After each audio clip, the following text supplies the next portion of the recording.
Hi යාළුවනේ කොහොමද ඉතින් ඔයාලට අද මගේ පළවෙනි බ්ලොග් එක අද මං ඔයාලව එක්කරගෙන යන්නේ ලංකාවේ ඓතිහාසික ස්ථානයක් වෙන ලංකාතිලකේ විහාරයට මේ විහාරය පිහිටලා තිබෙන්නේ මහනුවර දිස්ත්‍රික්කයේ පිළිමතලාව නගරයට ආසන්නව පිළිමතලාව ටවුන් එකේ ඉඳලා කිලෝමීටර් 4ක් විතර දවුලගල පැත්තට එනකොට ලංකාතිලකේ විහාරය ඔයාලට හම්බෙනවා මේ ඉදිරියෙන් තියෙන ගලමුදුනේ තමා මේ විහාරය තියෙන්නේ අපේ නම් උඩට ගිහිල්ලා ඉතුරු දේවල් බලන ගමන් අපි කතා කරමු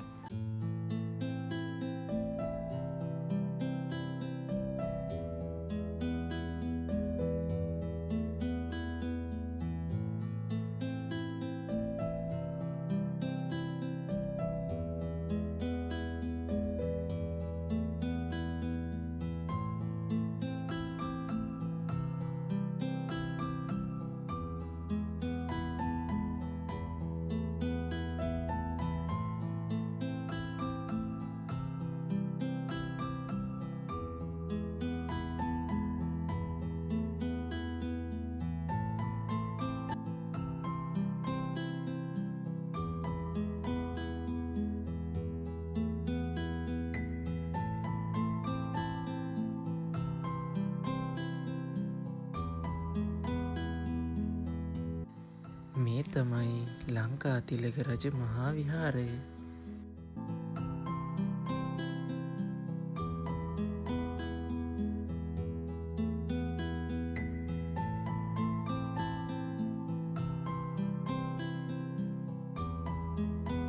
මේ ලංකාතිලක රජ මහා විහාරය ඉදිවෙලා තියෙන්නේ 14 වන සියවසේදී වගේ වාර්තාවලට අනුව නම් ක්‍රිස්තු වර්ෂ 1341ත් 1351ත් දක්වා ගම්පල යුගයේ රජකම් කරපු 4 වෙනි බුවණකබාහු රජුගේ කාලයේදී වගේ.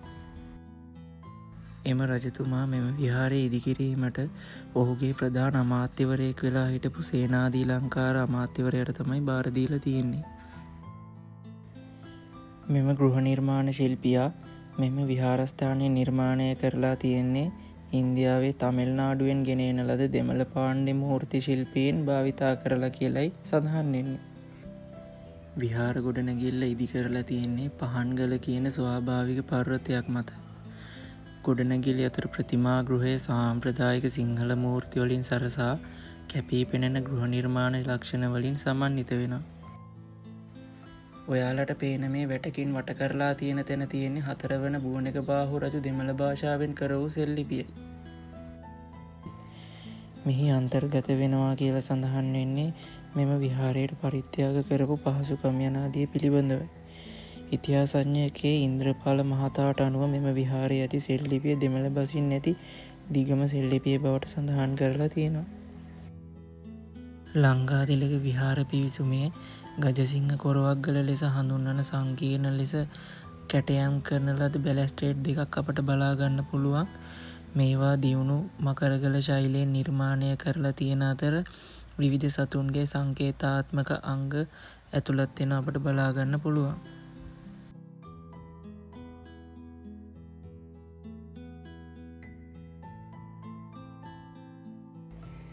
මෙම ගල මත නිර්මාණය කරන ලද කුඩා දියපොකුණක් ඔයාලට දැන් බලා ගන්න පුළුවන්. ඒ වගේම වැහි කාලයට වහලෙන් වැටෙන වැහි ජලය පිටතට යාමට මේ ගල මත කටාරම් නිර්මාණය කර ඇති ආකාරයද ඔයාලට බලා ගන්න පුළුවන්.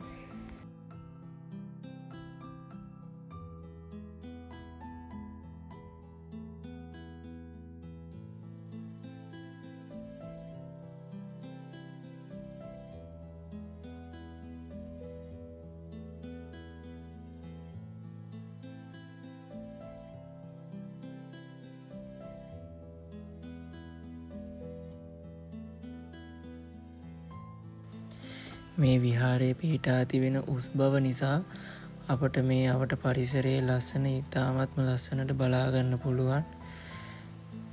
ඒ වගේම නිස්කලංක පරිසරයත් අපට විඳ ගැනීමට හැකියාව තියෙනවා.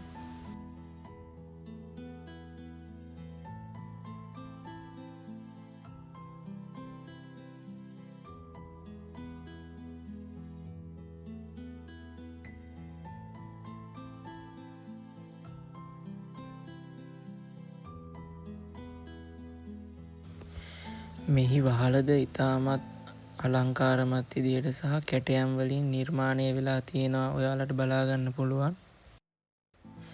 විෂ්ණු දෙවියන් සහ කුමාර බණ්ඩාර යන දෙවිවරුන් වන්දනාමාන කරන දේවාල දෙකක් මෙම විහාරස්ථානයේ තියෙනවා. අපිට බලාගන්න පුළුවන්. ඒ වගේම වාර්ෂිකව සිදු කරනු ලබන පෙරහැර මංගල්‍යයත් මෙම විහාරස්ථානයේ තිබෙනවා. එය පටන් ගන්නේ නම් නුවර දළදා මාලිගාවේ පෙරහැර අවසන් වෙලා දවස් 15කට වගේ පස්සේ වගේ තමා මෙම විහාරස්ථානයේ පෙරහැර මංගල්‍යය පටන් ගන්නේ.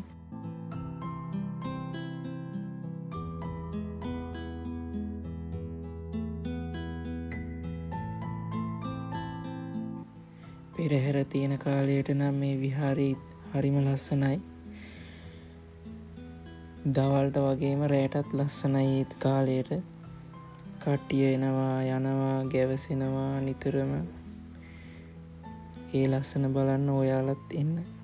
මේ තියෙන්නේ මේ විහාරයේ තියෙන චෛත්‍ය වහන්සේ.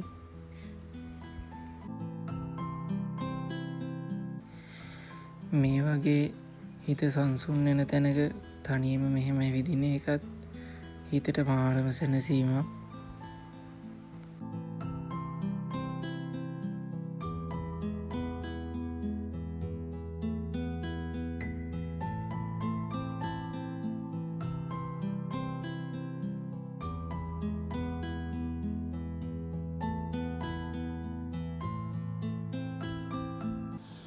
ඉතින් අපි අද ලංකාවේ අගනා බෞද්ධ උරුමයක් වෙන ලංකාතිලකේ රජ මහා විහාරය ගැන හැකිතරමින් සමීපයෙන් හඳුන්වා දෙන්න මම උත්සාහ කළා.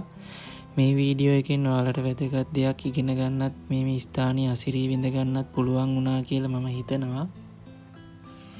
එහෙනම් මම අදට ඔයාලගෙන් සමුගන්නවා. වීඩියෝ එක හොඳයි කියලා හිතෙනවා නම් ලයික් කරන්න, ෂෙයා කරන්න, සබ්ස්ක්‍රයිබ් කරන්නත් අමතක කරන්න එපා. නැවතත් මේ වගේ සුන්දර ගමනාන්තයකින් අපි ඉක්මනටම හමු වෙමු. හැමෝම පරිස්සමින් ඉන්න.